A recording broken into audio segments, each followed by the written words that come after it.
معزز ناظرین السلام علیکم۔ سلطان محمد فاتح کے بولم 38 کے پارٹ 5 میں خوش آمدید۔ ایپیسوڈ کے شروع میں ہم دیکھتے ہیں قسطنطنیہ میں شہنشاہ نے اپنی تلوار نوترس کے گلے پہ رکھی ہوتی ہے اور وہ شدید غصے میں اسے گھور رہا ہوتا ہے۔ شہنشاہ تلوار چلانے ہی لگتا ہے کہ پلیتانو کہتا ہے عزت مآب ایسا مت کریں، اگر آپ نوترس کو مارتے ہیں تو آپ خود اس شہر کے ساتھ سب سے بڑی غداری کریں گے۔ شہنشاہ کہتا ہے چاہے کچھ بھی ہو غداری کی قیمت موت ہے، تم نے مجھے یہی سکھایا ہے پلیتانو۔ پلیتانو کہتا ہے نوترس اس غداری کی قیمت ادا کرے گا، اسے ادا کرنا ہوگی مگر ابھی نہیں۔ محمد ایک بڑے حملے کی تیاری کر رہا ہے، اگر آپ نوترس کو مارتے ہیں تو گنادیوس دوبارہ بغاوت کرے گا۔ شہنشاہ غصے سے اس کے پاس آتے ہوئے کہتا ہے پھر ہم گنادیوس کو بھی مار ڈالیں گے پلیتانو۔ پلیتانو کہتا ہے پھر ہم ان لوگوں کو ماریں گے جو ان کی حمایت کرتے ہیں، پھر ہم سب کو مار ڈالیں گے ہاں؟ شہنشاہ کہتا ہے ہاں بالکل، میں اس بار تمہاری بات نہیں سنوں گا پلیتانو۔ یہ کہہ کر وہ پھر سے تلوار نوترس کے گلے پہ رکھتا ہے تو پلیتانو اس کے پاس آ کر کہتا ہے ایسا مت کریں، روم کی تقدیر ابھی آپ کے ہاتھ میں ہے، اگر آپ نوترس کو مارتے ہیں تو آپ روم کے آخری شہنشاہ ہوں گے، سب کچھ ختم ہو جائے گا۔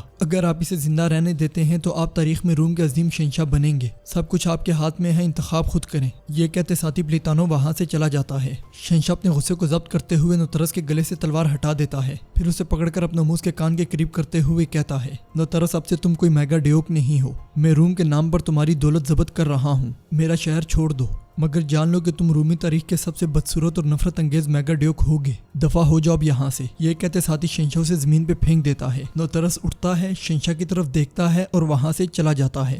دوسری طرف سلطان کی فوج قسطنطنیہ پر مسلسل بمباری کر رہی ہوتی ہے۔ سروجہ اسحاق سے کہتا ہے میرے پاشا شاہی توپ گولا پھینکنے کے لیے تیار ہے۔ اسحاق کہتا ہے ہم انتظار کریں گے سروجہ، ہم انتظار کریں گے، ہم مکمل طور پر حملہ کرنا شروع کر دیں گے۔ جندارلی، دوغان، بالی بے وہ کہاں ہیں؟ سروجہ کیا آپ نے انہیں قرارگاہ میں دیکھا ہے؟ سروجہ کہتا ہے میں نے انہیں بہت دنوں سے نہیں دیکھا میرے پاشا۔ اسحاق کہتا ہے کیونکہ ہر کوئی اپنی تقدیر کا دروازہ خود ہی دھکیلتا ہے، ہم ہر طرف سے قسطنطنیہ میں داخل ہوں گے اور کالاگروس دروازے پر حملہ کریں گے۔ سروجہ پوچھتا ہے ہم شاہی توپ کا بر کیسے استعمال کریں گے؟ سروجہ کی بات سن کر اسحاق کہتا ہے میری طرف سے خبر کا انتظار کرو سروجہ، باقی کی فکر نہ کرو۔ ناظرین اس کے بعد ہم دیکھتے ہیں ویٹیکن میں کارڈینل پوپ سے کہتا ہے خط واضح طور پر یہ ظاہر کرتا ہے کہ قسطنطینوس ہمارے ہاتھ میں آ گیا ہے۔ اس پر پوپ کہتا ہے قسطنطنیہ بھی محمد کے ہاتھ میں چلا گیا ہے۔ وہاں موجود ان کا ساتھی کہتا ہے آرتھوڈوکس کس جہنم میں جا سکتا ہے، ہم روم کے زیور آیا صوفیہ کو اس کی قسمت پر نہیں چھوڑ سکتے۔ کارڈینل کہتا ہے ہم روم کو پتال میں نہیں ڈال سکتے۔ جواباً اس کا ساتھی کہتا ہے ہنگری والے حملے کی خبروں کا انتظار کر رہے ہیں،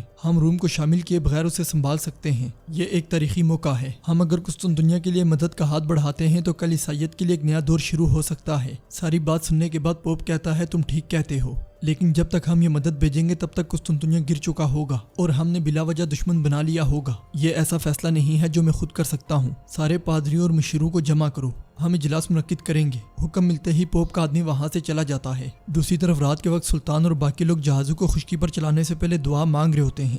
دعا کے بعد زگنوس پاشا سلطان سے کہتے ہیں میرے سلطان سب کچھ تیار ہے، اگر آپ ہمیں اجازت دیں تو ہم سوراخ کر کے انہیں خلیج تک لے جانے کا راستہ بنا سکتے ہیں۔ زگنوس پاشا کی بات سن کر سلطان خوش ہوتے ہوئے ہاں میں سرے لاتے ہیں، پھر سپاہیوں سے کہتے ہیں میرے شیروں، میرے بہادروں، سلطنت عثمانیہ کے عظیم بہادروں، جس طرح آپ نے یہاں ایک رات میں یہ گلیاں بنائی ہیں، خدا کے حکم سے تم انہیں زمین پر منتقل کرنے میں بھی کامیاب ہو جاؤ گے، مجھے تم پر بھروسہ ہے۔ مسلمان جب اللہ پر بھروسہ کرتے ہیں تو ناممکن بھی ممکن ہو جاتا ہے۔ خدا پر بھروسہ کرنے کے بعد جو 40 سالوں میں نہیں ہو سکتا وہ صرف ایک رات میں ہو سکتا ہے۔ خدا کے حکم سے کلہاڑی اٹھاؤ اور پیغمبر صلی اللہ علیہ وآلہ وسلم کی بشارت پوری کرنے کے لیے ہمت سے انہیں گرا ڈالو۔ یہ سن کر سپاہی جوش و خروش سے سلطان محمد زندہ آباد، سلطان محمد زندہ آباد کے نعرے بلند کرتے ہیں، پھر تیزی سے آگے بڑھ کر کام کاج میں مصروف ہو جاتے ہیں۔ بعض سپاہی بادبان کھولتے ہیں، بعض جہازوں کو رسیاں باندھنے لگ جاتے ہیں، بعض سپاہی جہازوں کو چلانے کے لیے بڑی بڑی لکڑیوں کو تیل لگا رہے ہوتے ہیں۔ یہ سب دیکھتے ہوئے زگنوس پاشا کہتے ہیں ہم اگر اسی طرح کام کرتے رہے تو صبح کی نماز سے پہلے ختم ہو جائے گا۔ سلطان کہتے ہیں اسے ختم ہونا چاہیے لالا،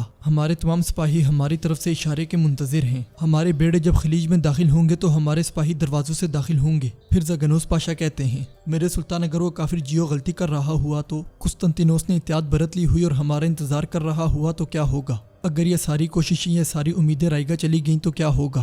گلاٹا میں جیو اپنے ساتھیوں کے ساتھ بلندی پر کھڑا ہوتا ہے۔ جیو کا ساتھی سامنے کی جانب دیکھتے ہوئے کہتا ہے یہ کیا ہے؟ اس پر جیو کہتا ہے کیا تم ڈرتے ہو؟ جواباً اس کا ساتھی کہتا ہے یہ ڈر نہیں ہے، میں حیران ہوں کہ کیا ہم نے قسطنطینوس کو یہ نہ بتا کر صحیح کام کیا ہے یا غلط کام کیا ہے۔ جیو کہتا ہے محمد نے درجنوں جہاز بنائے ہیں، وہ اب انہیں زمین سے خلیج تک لے جائے گا، ہماری وجہ سے محمد کے منصوبے برباد ہو جاتے تو تمہارے خیال میں کیا ہوتا؟ میں تمہیں بتاتا ہوں، محمد ہم سے اس کا حساب لیتا، شاید ہمارے پاس آخر میں کوئی شہر نہ ہو،